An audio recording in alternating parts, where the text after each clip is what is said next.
Hey everybody, it is late at night and I am Norman. As most of you already know, my current Grail watch is the JLC Reverso. And while I would love to go for the duo face, given my tax bracket, I'm probably gonna go for the mono face. It's fine. And while the Reverso and the Cartier tank are super well known, there are actually plenty of other tank style watches out there.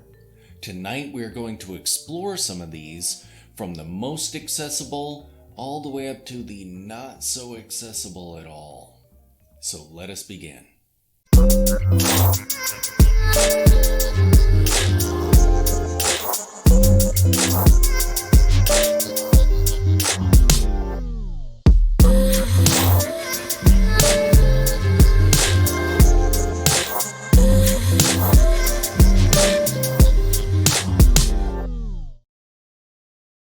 Tank-shaped watches are such a classy design. They really bring the dress watch to a whole nother level. At the time that I deemed the Reverso as my Grail watch, tank-shaped watches were really the only design that inspired me. I've since become enamored with field watches and other vintage-inspired pieces like the Timex Marlin. However, the Reverso is still my first choice. In order to scratch my tank itch, I purchased a Longines Dolcevita a few years ago, and I'm so glad I did. This is such a great watch. I mean, yes, it has its issues, the date window, the loud automatic rotor, but it is such a phenomenal watch. The dial is fantastic, and it absolutely nails the Cartier Americain aesthetic. It can be extremely difficult to find decent, yet affordable, tank-style watches. So I've made sure to include the Dolcevita as well as a couple other fairly affordable watches in this list.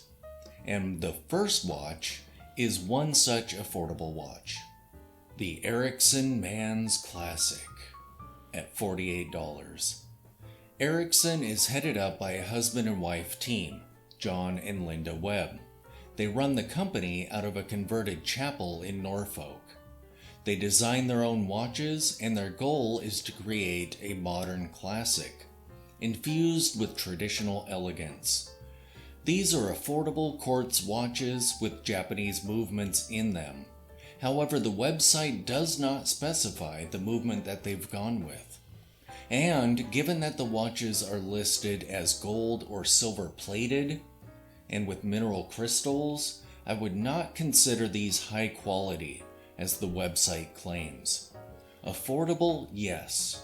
Quality, questionable. The Man's Classic is a very vintage-style tank watch. It features small rounded lugs, a simple rectangular case, and a cream-colored dial. The indices are Arabic, and there's a railroad-style seconds track around the edge of the dial. The hands are Breguet style, with open circles near their ends. The dial is nice and minimal. There's a logo below the 12 o'clock and the brand name above the 6 o'clock. And the fonts used on the dial are great. I can't vouch for their quality, having never seen one in person. I should get one to review it. But their design is on point.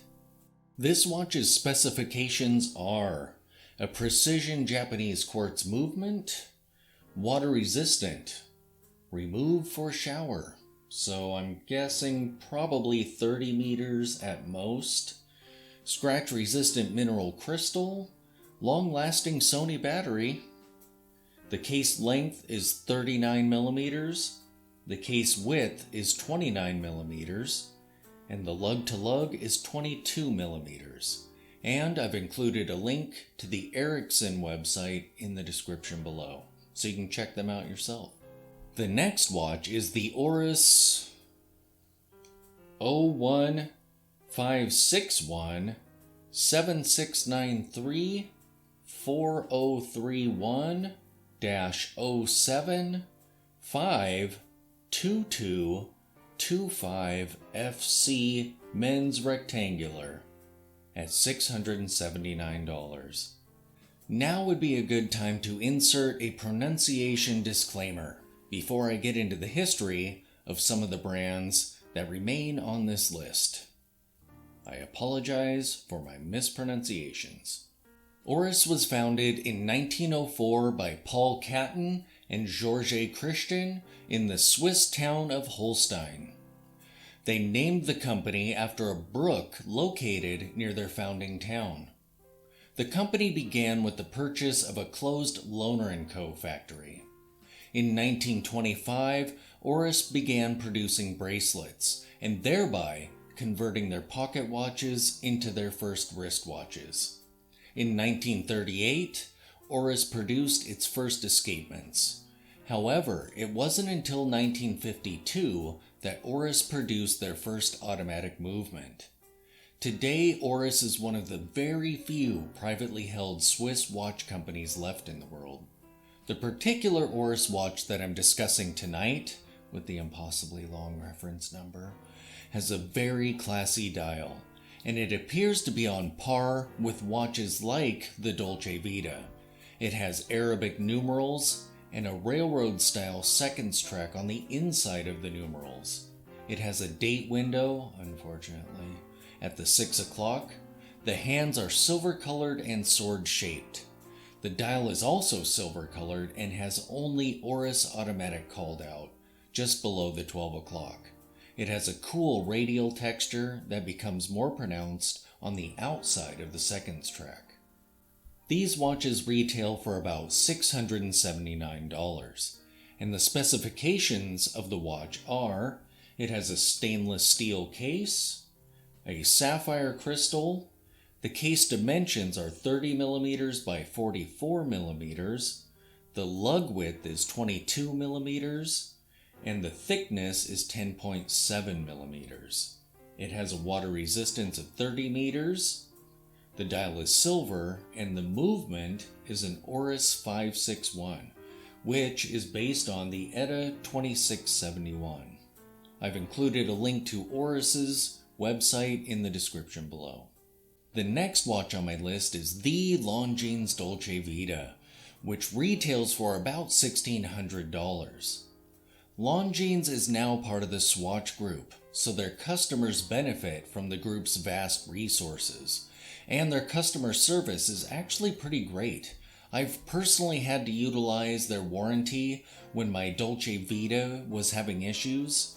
I was able to get a real person on the phone within minutes, and the warranty went without a hitch, and the watch has been performing superbly ever since.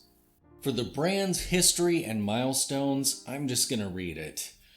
Longines was founded in 1832 as Saint Imier, founded by Auguste Agassiz. With the help of American contacts, the company became successful abroad in about 1846. In 1867, the company produced its first movement. The name comes from its factory location in Longines, or Long Meadows. Longines became associated with exploration in 1899, achieving the privilege of accompanying Prince Luigi on his polar expedition. Its first watch caliber was produced in 1913. Between 1919 and 1931, they began supplying military watches and producing flight-related pieces. In 1979, they produced a quartz watch that is a mere 1.98 millimeters thick. They joined what would later become the Swatch Group in 1983, and the Dolcevita was born in 1997. The men's automatic Dolcevita is a Cartier Americain style tank watch with a phenomenal dial on it, if you ignore the date window. It has painted Roman numerals on it and blued steel hands. It has an L592 in-house movement in it. I mean, it's part of the Swatch Group, so of course it has an in-house movement in it. It's actually fairly large for a tank watch, so those who like modern size watches will feel perfectly comfortable with it on their wrist. It has great sword-shaped hands and inside the Roman numerals is a railroad-style seconds track. The crystal is phenomenal, with the extreme distortions that are produced by its curving shape. If you like the American aesthetic, but you aren't actually after a Cartier, this would be a great option for a tank-style watch. The specifications on this watch are: it has a stainless steel case, a sapphire crystal. The case dimensions are 28.2 by 47 millimeters. The lug width is 21 millimeters, and the case height is 10.3 millimeters. Water resistance is 30 meters. I've included a link to Longines' website in the description below. The last watch on my list is the Gerard-Perregaux Vintage 1945 Infinity Edition, which retails at about $17,600. This is one of the oldest Swiss brands still in operation. Founded in 1791, they are the creators of the Three Bridges Constant and the Constant Escapement LM. Unlike most brands, you are truly getting an historical piece when you buy one of their watches, and the price of the watch reflects this at over $15,000. This watch has a nicely curved case and a slightly recessed crown. It has a large date just below the branding below the 12 o'clock, and above the 6 o'clock it has a sub-seconds complication and a moon phase. This watch pulls off two-tone, and this is coming from a person who doesn't like two-tone. The case and the hands are silver, however, the indices and the sub-seconds hand are yellow gold. The hands are Dauphine shaped, and the indices are batten. I like the look of this watch. However, my only concern is how similar in dimensions the GP and the date are. It looks strange, almost like the date complication is part of the branding. The specifications of this watch are: it has a stainless steel case, a sapphire crystal. The case dimensions are 36.1 by 35.25 millimeters. The case thickness is 4.9 millimeters, and the water resistance is 30 millimeters. And I've included a link to Gerard-Perregaux' website in the description below. So there you have it, some affordable and not so affordable options for you, for if you're looking for a really nice tank-style dress watch. Thanks for watching.